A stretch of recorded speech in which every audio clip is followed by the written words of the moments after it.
چلے اسی تنخواہ میں سے جب بندہ بڑے بیٹے کی شادی کر کے بہو بیاہ کے لے آئے تو پھر بھی کام چلتا ہے، اور جب اس بیٹے کو اللہ بچے عطا کر دے تو اسی گھر میں، اسی آنگن میں، اسی چھت کے نیچے کام چلتا ہے، تو پھر تو مان جانا کہ چلانے والا تو نہیں، چلانے والا کوئی اور ہے۔ پھر تو مان جا کے چلانے والا کوئی تو اس وقت جب تنخواہ تیری لگی تھی تو کہتا تھا ابا ابھی میری شادی نہ کر، میں بیوی کو کیسے کھلاؤں گا؟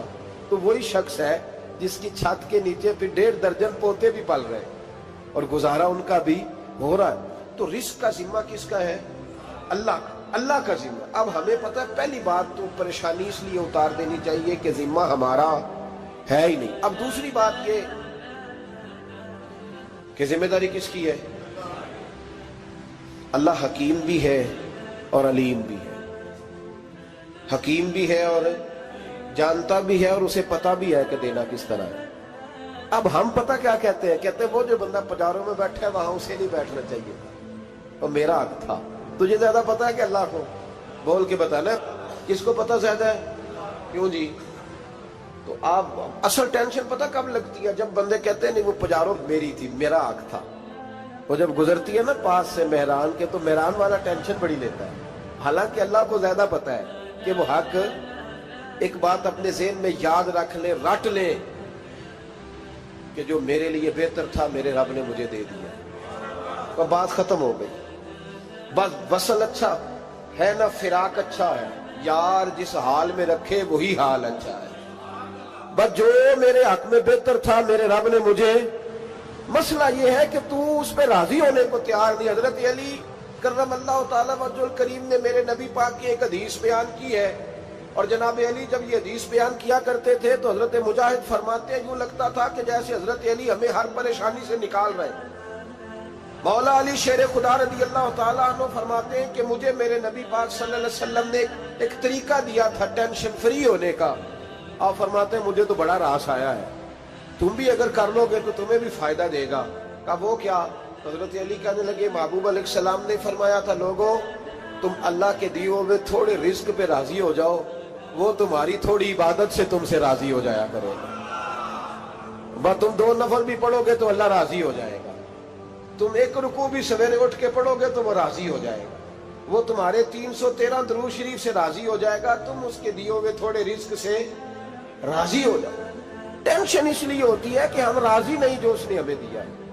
وہ حال میں مزید کی جو دوڑ ہے نا، حال میں مزید کی، بے قدرہ کچھ قدر نہ جاتی، کیتی خوب تسلی ہو، دنیا دار پجاری زردے، کتیاں دے گل ٹلی ہو، بک بک روشن اکھیاں تکیو ویک حویلی کلی ہو، تے کوچ نصیر اساں جد کیتی پہ جانی تھر تھلی ہو۔ تو یاد رکھیں یہ جو ہے نا مصیبت کے مال آ کیوں نہیں رہا، وہ سامنے والا پلاٹ میرے گھر کے سامنے ہے گھر کے سامنے، پر رجسٹری میرے نام کیوں نہیں؟ یہ مصیبت سانس نہیں لینے دیتی۔ موٹر سائیکل کھڑی کرتا ہے نا جب آ کے دکان سے روٹی کھانے آتا ہے، دفتر سے گھر آتا ہے، کاروبار سے آتا ہے، تو جہاں موٹر سائیکل کھڑی کرتا ہے وہ ٹینشن بڑی ہے کہ کبھی میری ہو جائے نا یہ والی جگہ، تو میں یہاں بھی بورڈ لگاؤں اپنے نام۔ اس نے مالی پریشانی پیدا کی۔ تو جس حال میں ہے، کیونکہ تو نے اپنا یہ حال خود نہیں بنایا، جس نے بنایا ہے وہ بڑا بہتر جانتا تھا کہ تو اسی حال میں اسے اچھا لگتا ہے۔ تو اسے اسی حال میں، ایک بزرگ تھے تو ان کی طبیعت بڑی علیل ہو گئی، بیمار ہو گئے، تو اللہ نے آزمائش دی تو کیڑے پڑ گئے وجود میں۔ ایک کیڑا یہاں سے کھا رہا تھا، اللہ والے بڑے راضی رہتے ہیں اس کی رضا پہ، تو کیڑا یہاں کھا رہا تھا تو نیچے گر گیا، تو بابا جی نے اٹھا کے پھر وہاں رکھ لیا، کہنے لگے جب اس نے تیری ڈیوٹی مجھے کھانے کی لگائی ہے تو میں اس بات پہ راضی ہوں، تو نیچے کیوں گرتا ہے؟ بس ٹھیک ہے کھا، جب اس نے تجھے ڈیوٹی جو تیری لگائی۔ سالبہ بن عبد الرحمن ایک صحابی تھے، سالبہ غالباً، نبی پاک صلی اللہ علیہ وسلم کی خدمت میں آئے، کہنے لگے یا رسول اللہ صلی اللہ علیہ وسلم غربت بڑی ہے، میرے لیے دعا کریں اللہ زیادہ مال دے۔ تو محبوب صلی اللہ علیہ وسلم نے فرمایا تو جس حال میں اچھا ہے وہ تیرے لیے بہتر ہے، اس میں تو ہے وہی حال تیرے لیے۔ مشکل ہے نا یہ جواب سننا۔ کہتے پیر صاحب فلان جگہ سے تویز آیا، وہاں تو وارے نے آرے ہو گئے، تو آپ کے ہاں، تو میں کہتا ہوں یہ تویز دینے والا اگر تویز دے کے امیر بناتا ہے تو پہلے خود کیوں نہیں بنتا؟ یہ خود تو 150 کا تویز بیچ رہا ہے، اپنی بیچارے کی حالت یہ ہے۔ اگر اتنا ہی تویز اس کا چلتا ہوتا تو پہلے 5 جو پجارو اس کے دروازے پہ کھڑی ہو۔ عجیب چکر ہے اور عجیب جگہ لوگ الجھ گئے، سمجھتے ہی نہیں بات کو۔ یا رسول اللہ صلی اللہ علیہ وسلم دعا کر دے تو محبوب نے کیا فرمایا؟ فرمایا تو جس حال میں ہے نا وہ حال تیرے لیے بہتر ہے، اسی میں رہ۔ کہ نہیں حضور دعا کرے۔ فرمایا سال بعد تو باز آ جا۔ حضور دعا کرے۔ فرمایا تو باز آ جا۔ 2-3 دفعہ کا ضد کی، محبوب نے فرمایا جا پھر اللہ تجھے زیادہ پیسے دے گا۔ چند بکریاں خریدی، اتنی برکت ہوئی کہ بکریوں کے ریوڑ بن گئے۔ پھر کچھ بکریاں بیچ کے گائے خرید لی، ان کے بھی ریوڑ ہو۔ پھر کچھ اونٹ اونٹنیاں لے لی، ریوڑ ہی ریوڑ۔ پہلے 5 وقت مسجد میں آتے تھے، اب فجر اور عشاء رہ گئی۔ پھر مال زیادہ ہوا تو مدینے شہر میں کوئی جگہ ہی نہیں، مدینے سے باہر حویلی خریدی، پھر جمعہ ہی رہ گیا۔ جمعے کے جمعے آتے، زکوٰۃ کا حکم آیا۔ میرے نبی کریم علیہ السلام نے حضرت ابو ہریرہ کو بھیجا، فرمایا جا اسے کہہ تیری زکوٰۃ بنتی ہے 2.5%۔ 10 کروڑ روپیہ ہو تو کتنی زکوٰۃ بنتی؟ بھئی 1 کروڑ کی 2.5 لاکھ ہوئی نا، تو 10 کروڑ کی کتنی ہوئی؟ تو بڑی مصیبت ہے جب بینک سے میسج آتا ہے نا کہ 25 لاکھ نکل گیا تیرے اکاؤنٹ سے، بہت بڑی مصیبت، بڑی ٹینشن ہوتی ہے۔ ایک صاحب میرے پاس آئے، ان کی زمین اچانک مہنگی ہو گئی، اچانک پہلے کچھ 15-16 لاکھ کی ایکڑ زمین تھی، پھر وہ کروڑ کی ہو گئی۔ تو میرے پاس آئے، کہنے لگے وہ 10 کروڑ روپے بنتے ہیں تو زکوٰۃ، تو میں نے کہا آپ نے کیا کیا؟ زری زمین پہ عشر آتا ہے، اس پہ زکوٰۃ نہیں آتی، تو آپ نے کیا کیا؟ کہنے لگے وہ کچھ سوسائٹی کے رول کے مطابق میں نے فائلیں وغیرہ لے لی ہیں، اب میں نا کبھی موقع آئے گا تو ان کو بیچوں گا۔ تو میں نے کہا اب تو آپ کا یہ مال ہو گیا بزنس کا، تو اب تو اس پہ زکوٰۃ آئے گی۔ 10 کروڑ پہ جب 25 لاکھ سنا تو کہنے لگے فوراً دینی پڑتی ہے کہ تھوڑی تھوڑی سے بھی کام چل جاتا ہے؟ تو میں ان کا چہرہ دیکھنے لگا، میں نے کہا نہیں وہ تو آپ کو پتہ ہے، ویسے حضرت عمر فرمایا کرتے تھے بانٹ کے نہ دو، کوشش کرو کسی ایک کو ہی دو، چلو کسی کا تو کچھ بن جائے، تو ایک کو ہی دینی چاہیے۔ کہنے لگے تو مطلب یہ ایسا ہی حکم ہے؟ میں نے کہا آپ کسی اور سے تحقیق کر لیں۔ اب یہ بھائی لیتے وقت نہیں تجھے ٹینشن ہوئی کہ 15 لاکھ کا کروڑ ہو گیا، تو اس وقت کبھی تو نے کہا کہ یا اللہ، تو یہ کیسی سوچ ہے مسلمان؟ کس طرح کا اس کا؟ ہمارے ہاں جب کسی آدمی پہ حالات خراب ہوتے ہیں نا تو سب سے پہلے وہ اس طرح کرتا ہے کہ جو میں کہیں اللہ کے رستے میں دیتا ہوں پہلے اسے بند کروں۔ جس رستے تجھے آ رہا تھا پہلے تو نے وہ رستہ بلاک کیا۔ حضرت اسماء بنت ابی بکر صدیق کہتی ہیں میں حضور کو مسجد کے لیے، ادارے کے لیے، صحابہ صفہ کے لیے کچھ دے رہی تھی، تو میں نے گننا شروع کیا تو حضور مسکرانے لگے۔ حضور مسکراتے کیوں ہیں؟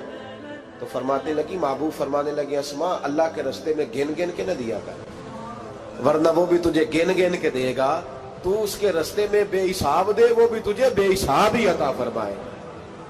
لیکن پہلے یہ والا پہلے دروازہ بند کرو، یہاں سے پیسے ختم ہو رہے ہیں، تو اس طرح کرنا بھائی۔ اس دفعہ سوٹ ذرا گرمیوں والے نہ خرید، لیکن جو تو اللہ کے رستے میں دے رہا ہے اسے دیتا رہے، لیکن ہم اپنا نقصان کرتے ہیں، زیادتی کرتے ہیں اپنے ساتھ۔ میں نے آپ کو پہلے بھی بتایا تھا پیار کی بولی ہے، پھر بولتا ہوں۔ ایک بڑے بڑے پیار والے دوست ہیں، ایک دفعہ مجھے کہنے لگے کہ آپ کئی دفعہ اعلان کرتے ہیں تو مجھے اچھا نہیں لگتا، اور آپ ادارہ بھی بہت زیادہ بننے والا ہے، بڑی چیزیں میں دیکھتا ہوں جو ہوں تو بڑا نظام اچھا ہو جائے، آپ دعا کریں اللہ مجھے پیسے دے تو میں بڑے سارے خرچ کروں گا اس کے رستے میں۔ تو میں نے کہا یا اللہ اسے 10 کروڑ دے، یہ 9.5 کروڑ تیرے رستے میں دے دے گا۔ تو چپ کر گیا، جس طرح آپ نہیں کر گئے سارے، چپ کر گیا وہ بھی۔ اس نے کہا جی نہیں جی انشاءاللہ کریں گے۔ تو میں کیا پلیا جی دعا پہ ہوں دیا، ابھی تو وہ آئیں گے تو تب دیکھی جائے گی، تو یہیں اڑ گیا ہے۔ یعنی 9.5 کروڑ اللہ کے رستے میں خرچ کرنے کی دعا پہ بھی آمین کوئی نہیں کہتا کہ چلو آمین ہی کہہ دیں۔ تو میں کہا تینوں تے 50 لاکھ بچتا سی پیا، لیکن تو اس سودے پہ تیار ہے۔ جب یہ سوچ ہوتی ہے، یہ غلط سوچ ہے، یہ بات تو اگر تے مسکرانے والی، لیکن یہ سوچ صحیح نہیں۔ حضرت عثمان غنی رضی اللہ تعالیٰ عنہ کہتے ہیں جس وقت نبی پاک صلی اللہ علیہ وسلم نے اعلان کیا نا جنگ کے موقع پر کہ 800 سپاہیوں کا خرچہ چاہیے، کہتے ہیں میرے پاس 600 کا تھا۔ یہاں ایک روایت میں حضور نے 1000 کا اعلان کیا تو میرے پاس 800 کا تھا۔ جب 2-3 دفعہ نبی پاک نے اعلان کیا تو کہتے ہیں میں نے کھڑے ہو کے کہا یا رسول اللہ پورا 800 میری طرف سے۔ کہتے میں نے 200 سپاہی کا خرچہ ادھار اٹھایا لیکن پورے 2 مہینے نہیں گزرے تھے، رب کریم نے مجھے کئی گنا کر کے پیسے واپس عطا فرما دیے۔ پر بات تو یہ ہے کہ تیری وہاں لو لگی ہو، تو تجارت کرتا ہے ان لوگوں کے ساتھ جو کیا دے سکتے۔ تو سالبہ کے پاس حضور نے پیغام بھیجا، پہلے تو کہا تیرے لیے بہتر نہیں مال، جب اصرار کیا تو بڑی برکت ہو گئی، بڑا آیا تو فرمایا زکوٰۃ دے، 2.5% زکوٰۃ ہے۔ جب سوچا کہ 5 اونٹوں پہ ایک بکری جائے گی اور بڑا سارا مجھے دینا پڑے گا، اب جب غور کیا تو یہ تو نہ کہا کہ میں نہیں دیتا۔ حضرت ابو ہریرہ سے کہنے لگے نبی کریم علیہ السلام کی خدمت میں عرض کرنا کہ میں خود آؤں گا۔ حضرت ابو ہریرہ نے آ کے عرض کی یا رسول اللہ صلی اللہ تعالی علیہ وسلم، حضور وہ کہتے تھے میں خود آؤں گا، تو کہتے ہیں محبوب نے ٹھنڈی سانس لی، فرمایا اسے کہا تھا کہ تیرے لیے مال بہتر نہیں، اب ہلاک ہو گیا، ہائے افسوس ہلاک ہو گیا۔ ان کو بھی تھوڑی دیر کے بعد احساس ہوا کہ یہ میں نے کیا کیا، نبی پاک کو ہی کہہ دیا نہیں ہے، حضور کو کہہ دیا بعد میں آؤں گا۔ اب دوڑے آئے، عرض کی حضور میں سارا کچھ لے کے آئے ہوں، قبول کر لیں۔ محبوب نے فرمایا گویا بلال حبشی کی خشک کھجور بھی قبول ہے، اور صہیب رومی ایک اٹی باندھ کی لائے تو وہ بھی قبول ہے، اور عمار بن یاسر اور مصعب بن عمیر اگر 2 دینار دے جائیں اور کوئی پرانا جوڑا کسی سپاہی کے لیے چھوڑ جائے تو وہ بھی قبول ہے، لیکن تو اپنا لاکھوں لے کے چلا جا، تیرا کوئی نہیں قبول، معاف کر دیں۔ فرمایا جا معاف کیا، پر پیسے لے کے نہ آنا۔ اگلے سال پھر آئے، بندے ہوئے ہاتھ ہیں، محبوبہ میں دولت کا کیا کروں گا، آگ لگانی ہے، قبول کر لیں۔ فرمایا تو لے جا، تیرا نہیں قبول، گرا جو ان کی نگاہ سے وہ سنبھل نہیں سکتا۔ حضور نے وصال ظاہری کیا تو جناب صدیق اکبر کے پاس آئے، لاکھوں کا مال، ابو بکر قبول کر لو، تو جناب صدیق اکبر کہنے لگے اس کا کر لو جس کا نبی نے نہیں کیا، چل جا کوئی نہیں چاہیے۔ حضرت عمر کے زمانے میں قحط پڑ گیا، بارشیں نہیں ہوتی، غلہ نہیں ملتا، حالات خراب ہے، مالی طور پہ بحران آ گیا، غربتیں، مجبوریاں، تکلیفیں، آ کے روئے، عمر میرا قبول کر لو، مجھے معافی تو مل گئی تھی نا۔ فرمایا معافی اپنی جگہ پہ، پر جس کا مصطفیٰ نے قبول نہیں کیا۔ بہت سارے لوگوں کو پتہ ہی نہیں کہ ان کا قبول ہی نہیں ہوا، اور وہ الجھے ہوئے، انہیں خبر ہی نہیں کہ اصل بات کیا ہے۔ فرمایا جس کا مصطفیٰ کریم نے قبول نہیں کیا، اب ہیرے اور جواہرات بھی لے کے آئے تو بھوکے مریں گے، پر اس کا قبول، اس بات پہ راضی رہو، اس حال میں اللہ نے رکھا ہوا، اس حال میں راضی رہو۔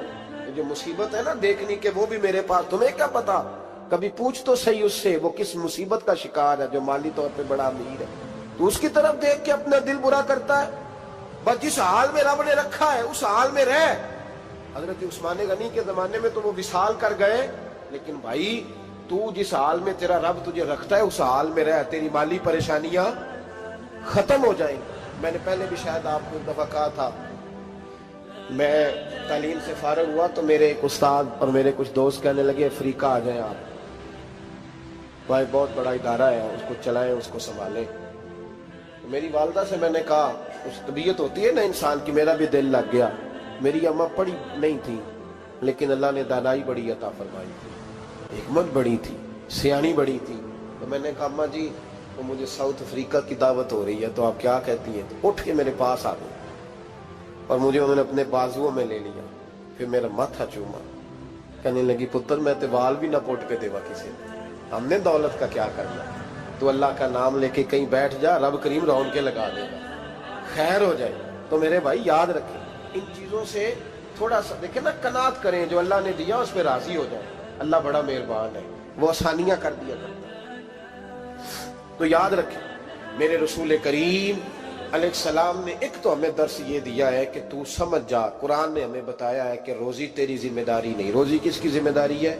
اللہ کی۔ اور دوسری بات یہ کہ جو اللہ نے تمہیں دیا ہے اس پہ تو راضی ہو جا، تیری مالی پریشانیاں ختم ہو جائیں۔ اور پھر حضور صلی اللہ علیہ وسلم نے فرمایا مذہبی طور پر جب دیکھو تو آگے دیکھو، اور دنیاوی طور پر جب دیکھو تو پیچھے دیکھو، پریشانی ختم ہوگی۔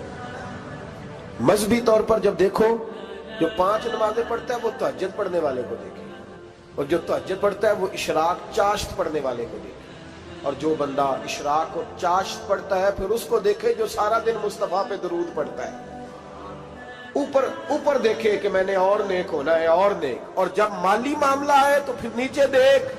اگر تو بیٹھا نا پجاروں پہ تو پھر ٹوڈی والے پہ نظر کر اس کا کیا حال ہے، اور اگر تو وہاں بیٹھا ہے تو دیکھ مہران والا بھی تو گاڑی چلا ہی رہا ہے نا، اور اگر تو وہاں ہے تو موٹر سائیکل والا دیکھ، اور تو وہاں ہے تو پھر سائیکل والے پہ نظر، اور اگر تو سائیکل والا ہے تو پیدل والے کو دیکھ، اگر تو کرائے کے مکان میں رہتا تو پھر جھونپڑی والے کو دیکھ، اور اگر تو جھونپڑی میں رہتا ہے تو پھر بھی پریشان نہ ہونا. کچھ ایسے بھی ہیں جنہیں جھونپڑی بھی نصیب نہیں، جو سڑک پہ لیٹے ہوئے. اور اگر تو تندرست ہے نا تو کبھی جا کے ہسپتال میں دیکھ حال کیا ہے، لوگ کس حال میں. تو ہم شکر نہیں ادا کرتے، اس کا نقصان کیا ہوتا ہے، نعمتیں چلی جاتی ہیں. اللہ فرماتے ہیں لَئِن شَكَرْتُمْ لَأَزِيدَنَّكُمْ، تو شکر ادا کر میں نعمتوں میں اضافہ کر دوں. تو بھائی مالی پریشانی کا تیسرا سبب یہ ہے کہ ہم دیکھتے ہیں مالی طور پر اوپر، تو پھر ہمیں طبیعت بگڑتی ہے. اور پھر مالی پریشانیوں کے کچھ اور اسباب بھی ہیں. امام شافعی فرماتے ہیں جن گھروں میں لوگ فجر کی نماز کے وقت سوئے ہوتے ہیں ان گھروں میں رزق نہیں آتا. آپ فرماتے ہیں فجر کا وقت اللہ کے دینے کا وقت ہے، اس وقت اللہ بانٹتا ہے. حضور صلی اللہ علیہ وسلم کا فرمان ہے نا حدیث میں کہ تہجد کے وقت اللہ پہلے آسمان پہ نزول جلال فرماتا ہے جو اس کی شان کے لائق ہے تہجد کے وقت، اور وہ کہتا ہے مانگو میں تمہیں عطا کروں گا. لینے کی باری آئے تو بندہ سمیٹ سماٹ کے اندر گھس جائے. ہمارے ہاں یہ ہوتا ہے کہ عشاء کے بعد بچے بیٹھتے ہیں موبائل لے کے، تہجد کا وقت آتا ہے تو ان کی آنکھیں بند ہونی شروع ہوتی، تو لینے کے وقت تو سویا تھا، تیرا مسئلہ کیسے حل ہوگا؟ بھائی جب کوئی آدمی خیرات بانٹ رہا ہو تو جو پیالہ پیچھے کر لے اسے ملے گا؟ کہتے اس وقت آنا جب میں بانٹ رہا تھا، اب تو کدھر آ گیا ہے؟ مثال دے رہا ہوں. تو فجر کا وقت مانگنے کا ہے، تو ساری رات تو گزر گئی گیمیں کھیلتے، ٹی وی دیکھتے، اور جو لینے کا وقت تھا تو سو گیا، تو کیسے آئے گا تیرے پاس؟ تو اٹھے سویرے بندوں سے مانگ کے دیکھ لیا، بڑی عزتیں خراب ہوئی. فجر کا وقت اٹھ کے جھولی پھیلائے. میرے رسول پاک علیہ السلام فرماتے ہیں، رب فرماتے ہیں جب بندے میرے آگے جھولی پھیلاتے ہیں مجھے شرم آتی